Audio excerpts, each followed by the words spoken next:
Meanwhile, in West Asia, the winds of normalization are gaining speed, and after the United Arab Emirates, Bahrain has normalized ties with Israel.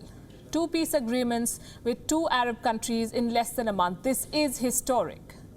And there's a high possibility that more Arab nations will follow suit and make peace with Israel.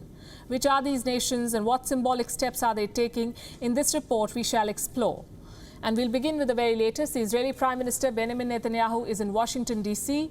He's there to attend a lavish White House ceremony to mark the establishment of full relations with the UAE and Bahrain. The foreign ministers of the two countries are expected to join him, and they will sign a normalization agreement. They call it the Abraham Accord. This will be Israel's third and fourth such peace treaty with Arab states. They signed a similar treaty with Egypt in 1979 and one with Jordan in 1994. Which other countries could be the next in line? Oman is a good bet. It congratulated Israel and the UAE after their agreement. In the past, Oman has played the role of interlocutor between Israel and the Arab world several times. In 2018, Oman's late Sultan Qaboos hosted Netanyahu for his first visit to the Gulf in more than 2 decades. Then in 2019, Netanyahu met Oman's foreign minister at the Warsaw Conference. A new sultan is in power now, and he too views Israel as an attractive partner in diversifying his country's economy. Just last month, the US Secretary met with Sultan Haytham bin Tariq in Muscat. Reports say that along with the US, the Sultan is deftly engineering a foreign policy that will accommodate Israel.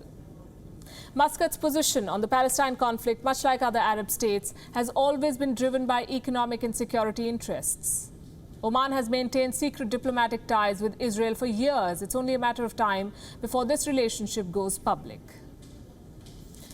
Then we have Morocco. Morocco too has often acted as a mediator between the East and the West. It is said to maintain a special relationship with Israel. Some 3,000 Jews live in Morocco, the largest such community in the Arab world. Besides this North African country's economic ties with Israel have been steadily growing. In January this year, Morocco received 3 Israeli drones as part of a $48 million arms deal. And in recent weeks, the Moroccan leadership has praised the Trump administration's peace plan. So don't be surprised if Rabat officially acknowledges the Israeli state. And now for the third Arab country on this list, and this will be huge when it happens. Saudi Arabia could recognize Israel. Look at the developments. The Sheikhdom has been taking small but symbolic steps. First, it opened its airspace for all commercial flights between the UAE and Israel. A significant step that not only cuts down on the flying time, but also the animosity between the two sides. And this weekend, King Hamad of Bahrain sent a letter to King Salman of Saudi Arabia. The headline is on your screen. The Saudi foreign minister received the letter from Bahrain's ambassador in Riyadh. The two men are said to have discussed, quote-unquote, international developments of common interest. Wonder what they were. But the biggest development has been this. The Imam of Mecca's Grand Mosque being accused of justifying normalization of ties.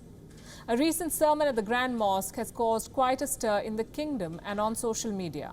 It is being seen as a prelude to Saudi Arabia recognizing Israel. This will be the most significant, even most controversial acknowledgement by an Arab nation. The Saudis, as you know, are the de facto leaders of the Islamic world. They're the guardians of Islam's holiest sites, Mecca and Medina. Saudi Arabia recognizing a Jewish state will be a turning point in Arab-Jew relations. But none of this has impressed the people of Israel. It's a seminal moment for Israel. Their Prime Minister Benjamin Netanyahu is set to sign the peace accord at the White House, but he may not be able to save his political career because despite such tremendous foreign policy breakthroughs, Israelis are unhappy with him. As Netanyahu departed for Washington, D.C., he was greeted by hundreds of demonstrators outside the Ben Gurion airport.